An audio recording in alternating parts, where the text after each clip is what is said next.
Assalamualaikum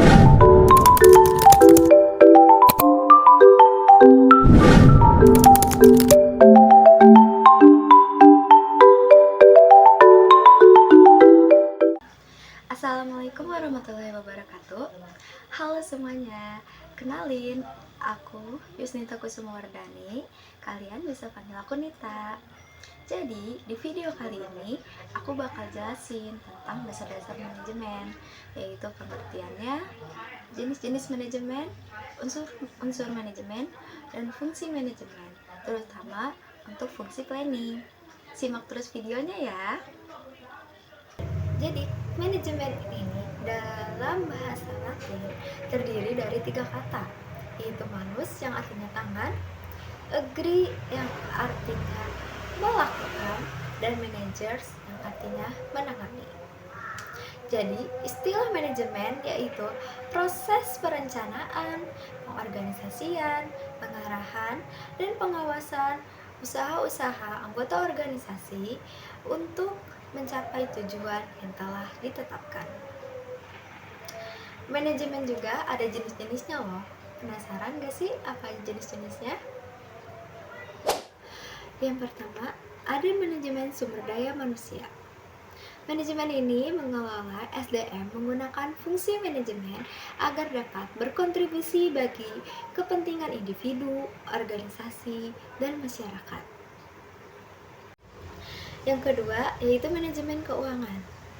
Manajemen keuangan ini mengelola sumber dana, penggunaan dana, dan pengawasan penggunaan dana untuk mencapai tujuan yang maksimal secara ekonomi. Lalu yang ketiga, ada manajemen pemasaran, yang dimana manajemen ini mengelola pelaksanaan riset pasar, lalu segmentasi, lalu juga targeting gitu kan, supaya produk yang akan dipasarkan ini bisa mencapai target dari perusahaan. Lalu yang keempat, ada manajemen produksi, yaitu manajemen yang mengelola pembuatan barang atau jasa melalui proses transformasi sumber daya produksi menjadi output yang diinginkan, serta melakukan evaluasi terhadap output melalui umpan balik. Lalu ada juga manajemen mutu dan risiko, yang dimana manajemen ini mengupayakan perencanaan, pengendalian, pemastian, dan peningkatan mutu yang dilakukan oleh organisasi dengan memperhatikan fokus pada pelanggan, perbaikan terus-menerus, serta melibatkan seluruh tim. Lalu juga ada akuntansi biaya, yang dimana tugasnya ini melakukan pencatatan, pengelompokan, pelaporan, dan penafsiran dana yang digunakan sebagai pengambilan keputusan untuk mencapai tujuan yang telah ditetapkan. Nah, bingung gak sih apa bedanya manajemen keuangan dan juga akuntansi biaya? Nah, kalau manajemen keuangan ini dia ini yang mengelola sumber dananya. Jadi penggunaan dananya, pengeluarannya, lalu penggunaan dananya untuk apa aja itu diatur oleh manajemen keuangan.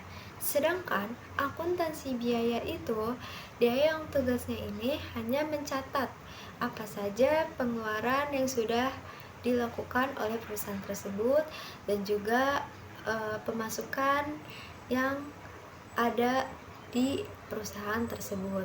Jadi begitu. Lalu ada juga unsur-unsur manajemen, yang dimana terdapat 6 unsur manajemen, yaitu yang pertama ada man. Man merupakan sumber daya manusia, yaitu semua orang yang terlibat dalam organisasi, keahlian, keterampilan, dan motivasi mereka sangat penting untuk mencapai tujuan. Lalu ada money, yaitu sumber daya keuangan yang diperlukan untuk menjalankan operasi. Manajemen keuangan yang baik penting untuk memastikan ketersediaan dana dan pengelolaan anggaran yang efisien. Lalu ada mesin, yaitu peralatan dan teknologi yang digunakan dalam proses produksi. Pemilihan dan pemeliharaan mesin yang tepat dapat meningkatkan efisiensi dan produktivitas. Lalu ada metode, yaitu metode atau prosedur yang digunakan dalam menjalankan operasi. Proses yang efektif dan efisien membantu dalam mencapai hasil yang diinginkan. Lalu ada material, yaitu bahan baku dan sumber daya fisik lainnya yang digunakan dalam produksi. Manajemen material yang baik memastikan ketersediaan dan penggunaan yang optimal untuk menghindari pemborosan. Lalu yang terakhir ada market. Market yaitu pasar atau lingkungan eksternal tempat organisasi beroperasi. Memahami kebutuhan dan preferensi pelanggan serta tren pasar sangat penting untuk strategi pemasaran yang efektif. Nah, ada pun juga fungsi manajemen, yaitu ada 4, yaitu POAC. P yaitu planning, O organizing, A-nya activating, dan C-nya controlling. Aku bakal jelasin lebih rinci tentang fungsi planning atau perencanaan. Nah, jadi perencanaan atau planning yaitu upaya penggunaan sumber daya yang dimiliki suatu organisasi atau perusahaan secara maksimal untuk mencapai tujuan yang telah ditetapkan. Nah, perencanaan ini sangat bagus loh dalam suatu organisasi karena jika organisasi itu memiliki suatu rencana, maka organisasi tersebut dapat mengantisipasi atas perubahan-perubahan yang akan terjadi di masa yang akan mendatang. Ya, mungkin juga seperti misalnya ada kegagalan. Jadi jika organisasi ini mengalami kegagalan, bisa aja dia memiliki rencana B yang bisa digunakan untuk berjalannya organisasi tersebut. Lalu ada juga tujuan perencanaan, yaitu mengurangi resiko dan perubahan yang mungkin terjadi pada masa yang akan datang.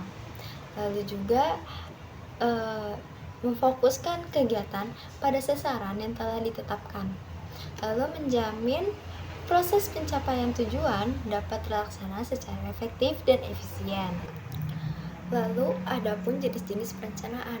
Nah, jenis-jenis perencanaan ini juga tuh dibagi jadi 3 bidang ya. Lalu ada yang berdasarkan waktu, lalu berdasarkan ruang lingkupnya, lalu tingkat hierarki. Nah, untuk berdasarkan waktu itu ada 3, yaitu jangka pendek. Perencanaannya ini tuh kurang lebih sekitar kurang dari 1 tahun ya.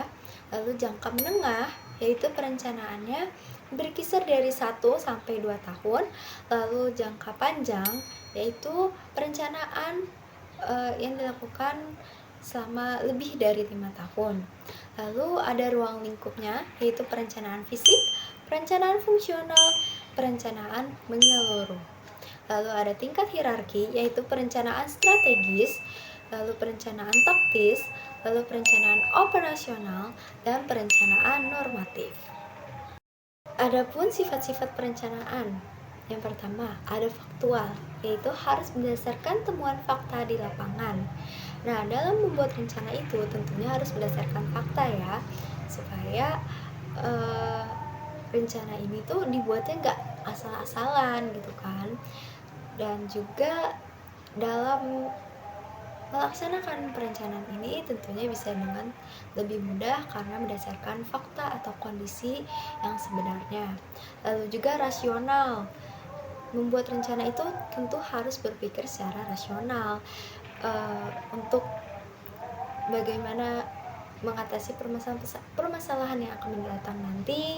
Lalu juga bisa menafsirkan melalui penafsiran data dan fakta yang ada gitu ya. Lalu fleksibel. Dalam membuat rencana tentunya harus fleksibel atau bisa mengikuti perkembangan zaman. Jadi kalau mau organisasinya bisa maju, bisa berkembang, tentunya dalam membuat rencana juga kita harus berkembang dan bisa mengikuti zaman yang akan datang. Lalu berkesinambungan, yaitu dibuat secara terus-menerus dan berkelanjutan mengikuti kebutuhan organisasi atau perusahaan. Ya, membuat rencana itu tentunya harus dibuat sesuai dengan kebutuhan suatu organisasi atau perusahaan gitu ya. Lalu dialektis, yaitu dibuat harus memikirkan peningkatan dan perbaikan-perbaikan untuk kesempurnaan masa yang akan datang. Nah, perencanaan bersifat dialektis ini tujuannya ini tuh untuk bisa membuat suatu perbaikan di masa yang akan datang melalui perencanaan-perencanaan tersebut ya. Nah, itu tadi penjelasan tentang manajemen, yaitu dari pengertiannya, unsurnya, jenis-jenis, dan juga fungsi manajemen, yaitu planning salah satunya. Ya, sekian aja penjelasan dari aku. Ditunggu lagi video selanjutnya. Bye-bye.